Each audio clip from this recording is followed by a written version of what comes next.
ఏజే verification YouTube channel ఆశిస్తున్నందుకు నమస్కారం అండి.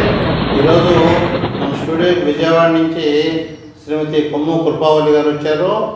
ఆవిడ చిన్నప్పటి నుంచి కూడా యాక్షన్ చేద్దామని నటిగా గుర్తింపు తెచ్చుకుందామని ప్రయత్నించారట, కానీ కుదరలేదట. ఇప్పటి నుంచి మరి నటనలో తనకు అవకాశాలు ఇప్పించాలని దానికి ఆవిడ ట్రై చేస్తున్నారు. చూద్దాము ఆవిడకి అభిలాష ఈ వయసులో ఎట్లా వచ్చిందో. నమస్కారం కృపావళి గారు. చెప్పండి, ఇప్పుడు మీకు చిన్నప్పటి నుంచి కోరుకున్నారు కదా, మరి ఎందుకు ప్రయత్నించలేదు? 13 సంవత్సరాలకే నాకు మ్యారేజ్ అయిపోయింది సార్. ఓకే. చిన్న పల్లెటూరులో ఇచ్చారు నన్ను. ఇక నేను ఆయన వ్యవసాయం చేస్తా, నేను వ్యవసాయం చేస్తా, పిల్లలు చూసుకుంటా, వాళ్ళు చదివించుకుంటా, నాకు పాడి గేదెలు, ఆయనకి వ్యవసాయం అలాగే ఉండిపోయింది సార్. అంటే మీరు గృహిణిగానే ఉన్నారన్న? అవును సార్, అలాగే ఉండిపోయాను నేను.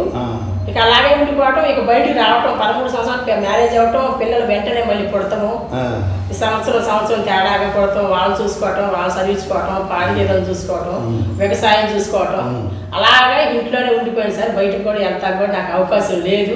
ఇప్పుడు మీరు ఈ వయసులో బయటకు వస్తున్నాను, మరి ఇంట్లో వాళ్ళ సహకారం ఎట్లా ఉంది? ఇంట్లో సహకారం అంటే సార్, ఈ సినిమా వల్ల అయితే అమ్మ నమ్మటానికి వీల్లేదు, చెప్పడానికి వీల్లేదు, నువ్వైతే నమ్మకంగా వెళ్తాను అన్న మాటే అంటున్నావు. కానీ ఒక 10 సంవత్సరాల నుంచి అయితే మరి నీ అది ధైర్యం మీద ఉంది అంటే నేను అన్నాను ఒకటే మాట, నాన్న అన్ని నమ్మకంగా ఉండి చేసుకుంటే ఓకే పర్వాలేదు, లేదు కాదు నాకు నచ్చలేదు అనుకో నేను వచ్చేసేస్తా. అవును. ఇప్పుడు మీకు చిన్నప్పటి నుంచి నటించాలి అవకాశం ఉంది కదా, మరి మీ పిల్లల్ని సినిమా రంగంలో దించితే బాగుండేది కదా? బాగుండేదంటే సార్, వాళ్ళు స్టడీ ఇంట్లో బయటికి వెళ్తే అతికేమైనా సావాసాలు చేస్తే పిల్లలు ఏ రోడ్డు మీద ఏమైపోతారో, ఎవరు స్నేహం పడితే ఏమైపోతారో అన్న ఆలోచనతో సార్. సరే, ఇప్పుడు మీ ఇంట్లో మరి నాన్ కోఆపరేషన్ అంటున్నారు కదా, వద్దంటున్నారు కదా, మరి మీరు ఎట్లా బయటకు రాగలుగుతారు? లేదు సార్, మాకు వాళ్ళు సపోర్ట్ ఉన్నారు సార్. కొంతమంది కుటుంబ సభ్యులు సపోర్ట్ ఉన్నారండి, అట్లాగా బయటికి రాగలుగుతారు సార్. మరి సినిమా రంగంలోకి రావాలంటే మీకు నటన రావాలి కదా, ఎలా అంటే మీరు ఏమైనా ట్రైనింగ్ తీసుకోవాలనుకుంటున్నారా లేకపోతే ఎట్లా? లేదు సార్, అది చెప్తే కనుక చేస్తాను సిద్ధపడ్డా. ఒక దర్శకుడు ఇచ్చిన శిక్షణలో మీరు చేస్తారు? చేస్తాను సార్. ఇంతకు ముందు ఏమన్నా సినిమాలో లేదు సార్, లేదు అసలు. అంటే జూనియర్ ఆర్టిస్ట్గా కానీ? లేదు సార్, పక్కన ఓళ్ళు నుంచోడానికి. అదే డైలాగ్ ఆర్టిస్ట్గా కాకుండా పక్కన డైలాగ్ లేదు సార్, అలాగే చేసాను. ఏ సినిమాలో చేశారు? భారతీయుడు. ఇది కమల్ హాసన్ డింకర్ సాయి. డ్రింకర్ సాయి థియేటర్కి వచ్చిందా? లేదు సార్, ఇంకా రాలేదు. కొత్తగానా? భారతీయుడు అంటే నా ఉద్దేశంలో 15 సంవత్సరాల క్రితం డూప్ చేశారు కదా సార్, మన విజయవాడ అందులో చేశారా? అవును సార్, పక్కన నుంచోట వర్క్ చేశారు. పోనీ అంటే మీరు కెమెరా ఫేస్ చేశారు మొత్తానికి ఏదో విధంగా. అంటే ఇప్పుడు మీరు ఒక ఎటువంటి క్యారెక్టర్లు చేయదలుచుకున్నారు? అమ్మకైనా అమ్మమ్మకైనా సార్, ఏదైనా సరే పెద్దది ఇచ్చినా పర్వాలేదు. అంటే మీరు టీవీ ఛానల్స్ ఏమైనా ట్రై చేశారా? లేదు సార్, అసలు ఏం చేయలేదు. మీరు ఓన్లీ సినిమా రంగానికే మీరు వద్దాం అనుకున్నారు? అవును సార్. సరే, మరి ఎంతో కొంత ట్రైనింగ్ ఉండాలి కదా, మరి ఇంట్లో ఉన్న మీరు ప్రాక్టీస్ చేస్తున్నారా? లేదు సార్ అసలు. అంటే అంటే నేను ఇచ్చే సలహా ఏంటంటే, అది వరకు అన్నపూర్ణ గారు వీళ్ళంతా ఉండేవాడు కదా, వాళ్ళ డైలాగ్స్ చూసుకుని వాళ్ళ యొక్క ఎక్స్ప్రెషన్స్ మీరు తేగలరా లేదా?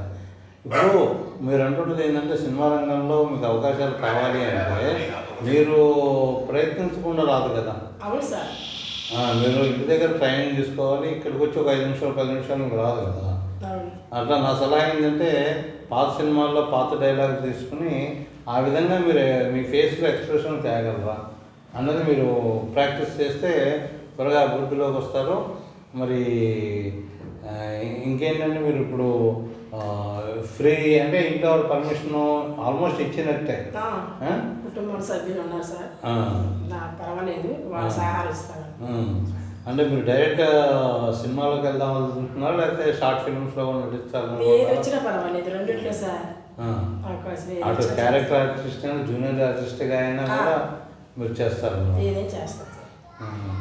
అంటే మీకు అసలు ఎందుకని సినిమా రంగం మీద అంటే డబ్బు సంపాదించాలనా? అంటే ఈ వయసులో మీరు వచ్చారంటే ఒకటేంటంటే డబ్బు కోసమైనా ఉండాలి, లేకపోతే కళకు సేవ చేద్దామనైనా ఉండాలి, లేకపోతే మీ చిన్నప్పటి నుంచి ఉన్న కోరికలను మీరు నెరవేర్చుకోవడానికైనా ఉండాలి కదా.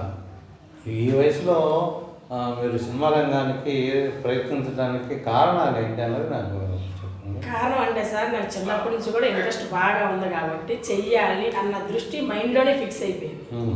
అందుకే నేను ఇప్పుడు రావాల్సి వచ్చింది. ఓకేనండి. అదే మీకు మంచి భవిష్యత్తు ఉండాలని, మంచి అవకాశాలు రావాలని కోరుకున్నాము. ఉంటామండి. నమస్కారం.